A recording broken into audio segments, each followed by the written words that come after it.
वह गीत बजौना गीत के आप लोग सुननी कैसे बा बहादुर रानी मोर खजना बाबू हीरा रतना बाबू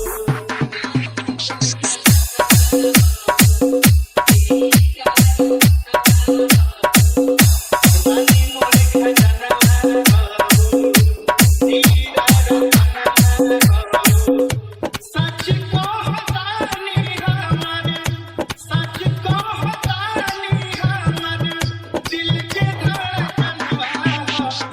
अच्छा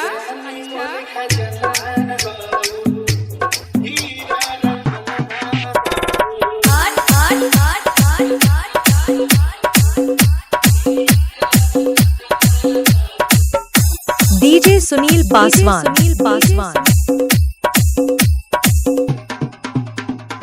बिहार वैशाली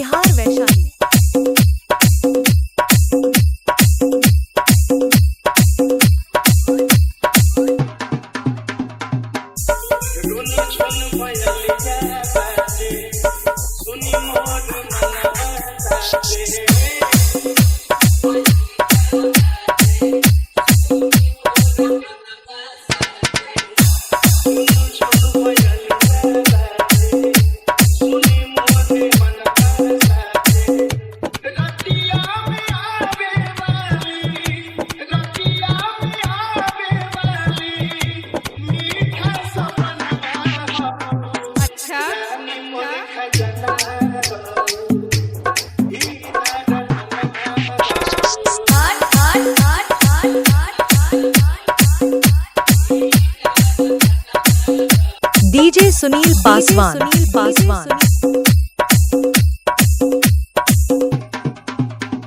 बिहार वैशाली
डीजे सुनील पासवान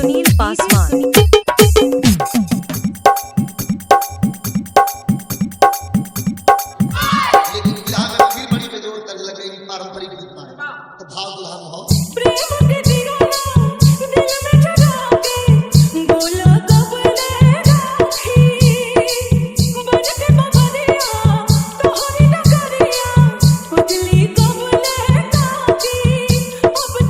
अब तो सोच से बह गई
क्या नाम है आपका? डीजे सुनील पासवान।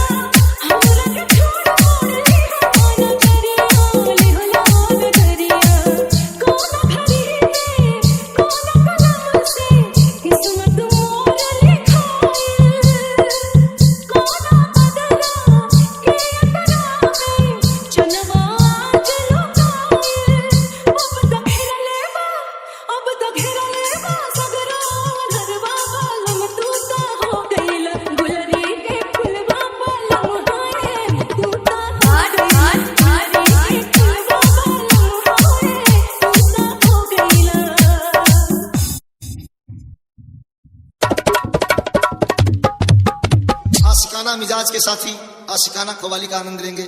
जो आध्यात्म के साथी हैं अध्यात्म का आनंद लेंगे। आशिक